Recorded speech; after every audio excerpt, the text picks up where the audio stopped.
Hello viewers, আজকের এই ভিডিওতে আমি মডেল অ্যাক্টিভিটি টাস্ক ক্লাস 1-এর 2022-এর ফেব্রুয়ারি মাসে যে নতুন মডেল অ্যাক্টিভিটি টাস্কগুলি দেওয়া হয়েছে সেগুলি সকল বিষয় একত্রে পরপরভাবে আলোচনা করব।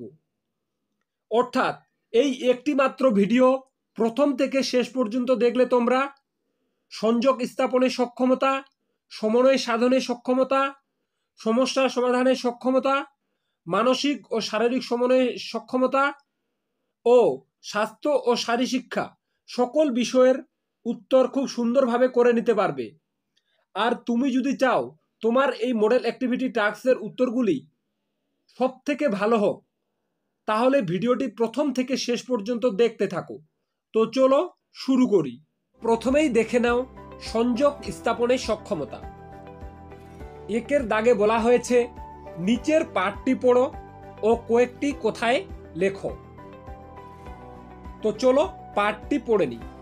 রাম বনে ফুল পাড়ে, গায়ে তার লাল শাল, হাতে তার সাজি, জবা ফুল তোলে, বেল ফুল তোলে, বেল ফুল সাদা। তো কোয়ের দাগের প্রশ্ন দেওয়া আছে কার পরনে লাল শাল।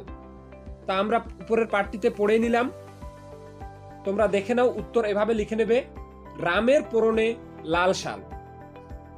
তারপর খয়ের দাগের প্রশ্নটা দেখে নাও, পাঠটিতে সাদা ও লাল ফুলের নাম কি কি।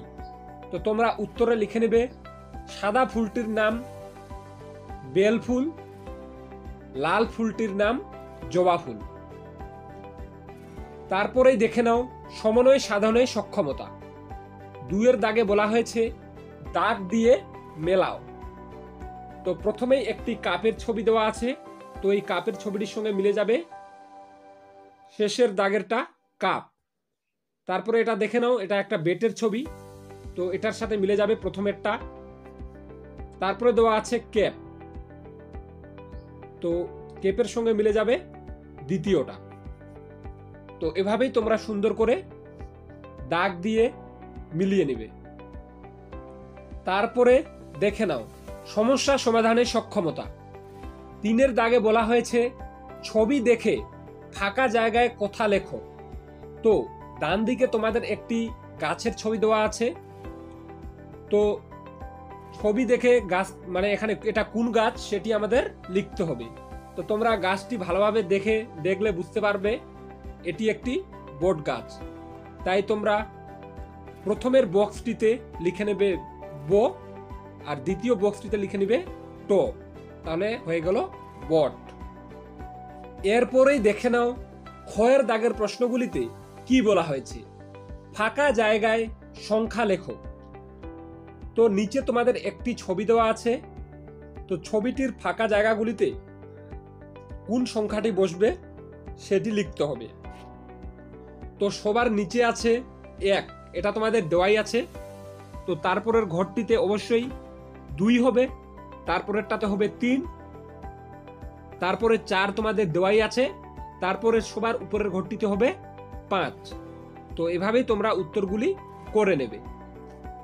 এরপরেই দেখে নাও মানসিক ও শারীরিক সমন্বয়ের সক্ষমতা। তো 4-এর দাগে বলা হয়েছে নিচের ছবিটি রং করো ও ব্যাঙের কোটি পা লেখো। অর্থাৎ নিচে তোমাদের একটি ব্যাঙের ছবি দেওয়া আছে, সেটি তোমরা খুব সুন্দরভাবে রং করে নেবে। এক্ষেত্রে তোমরা ব্যাঙের রং হালকা সবুজ বর্ণের দিতে পারো। তারপরে তোমাদের বলা হয়েছিল ব্যাঙের কোটি পা লেখো। তো এক্ষেত্রে তোমরা উত্তর লিখে নেবে ব্যাঙের 4টি পা। এরপরেই দেখে নেব স্বাস্থ্য ও শারীরশিক্ষা বিষয়ের মডেল অ্যাক্টিভিটি টাস্কটি। তো চলো শুরু করি। দেখে নাও একের দাগে বলা হয়েছে ঠিক কথাগুলো বেছে নিয়ে টিক চিহ্ন দাও।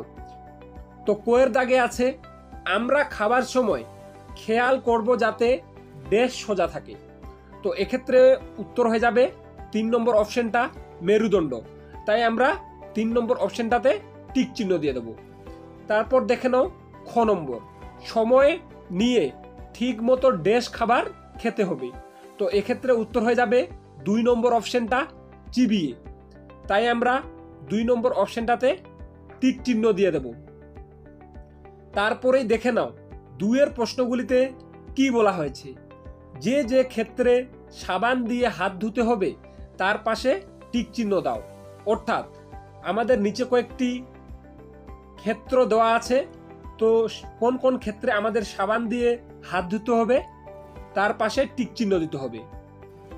তো 1 নম্বরে আছে খাওয়ার আগে আর পরে। তো এটা সত্য, কারণ খাওয়ার আগে ও পরে আমাদের হাত ধুতে হবে, তাই এখানে আমরা টিক চিহ্ন দিয়ে দেব। তারপর 2 নম্বর বাইরে থেকে বাড়ি ফিরে অবশ্যই সাবান দিয়ে হাত ধুতে হবে, তাই এখানেও টিক চিহ্ন দিয়ে দেব। তারপর 3 নম্বর রোগীর ঘরে যাওয়ার আগে ও পরে অবশ্যই সাবান দিয়ে হাত ধুতে হবে, তো এটির ক্ষেত্রেও টিক চিহ্ন দিয়ে দেব।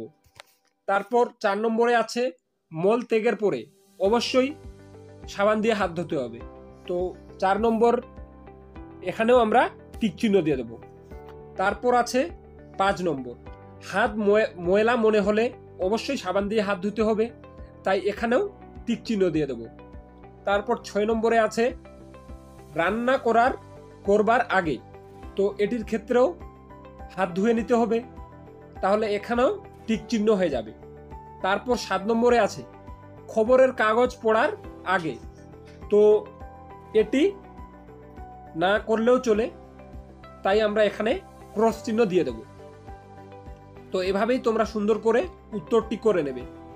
তারপরে দেখে নাও 3 দাগের প্রশ্নগুলিতে কি বলা হয়েছে। ফাঁকা জায়গায় ঠিক কথাগুলো লেখো। কোয়ের দাগে আছে আমাদের দেশের জাতীয় পতাকার উপরে আছে, তো এটির উত্তর তোমরা সবাই জানো। আমাদের দেশের জাতীয় পতাকার সবার উপরের রংটা কি? গেরুয়া, তাই তোমরা গেরুয়া রং এখানে লিখে নেবে। তারপর খয়ের দাগে আছে আমাদের দেশের জাতীয় পতাকার মাঝে আছে ড্যাশ রং, এখানে নীল রঙের চাকাটি হলো অশোক চক্র, তো আমাদের দেশের জাতীয় পতাকার মাঝে আছে সাদা রং, তাই খয়ের দাগের শূন্যস্থানটাতে তোমরা লিখে নেবে সাদা। তারপর দেখে নাও গো আমাদের দেশের জাতীয় পতাকার নিচে আছে, তো এটিও তোমরা সবাই উত্তর জানো। কোন রং আছে? সবুজ রং, তাই তোমরা গোয়ের দাগের শূন্যস্থানে লিখে নেবে সবুজ। তারপরে 4 দাগে বলা হয়েছে আমাদের দেশের জাতীয় পতাকার ছবি আঁকো, অর্থাৎ আমাদের দেশের জাতীয় পতাকার একটি ছবি আঁকতে হবে। তো দেখে নাও আমি একটি সুন্দর করে তোমাদের দেশের জাতীয় পতাকার ছবি এঁকে দিয়েছি, তোমরাও ঠিক একইভাবে ছবিটি সুন্দরভাবে এঁকে রং করে নেবে। তো বন্ধুরা, আজকের ভিডিওটি এ পর্যন্তই। ভিডিওটির মাধ্যমে তোমরা একটু হলেও উপকৃত হয়ে থাকলে অবশ্যই চ্যানেলটি সাবস্ক্রাইব করে পাশে থাকা বেল আইকনটি প্রেস করে দেবে, যাতে আমাদের অন্যান্য গুরুত্বপূর্ণ ভিডিওর নোটিফিকেশন সবার আগে তোমাদের কাছে পৌঁছে যায়। তো আজকে এ পর্যন্তই, দেখা হবে নেক্সট ভিডিওতে।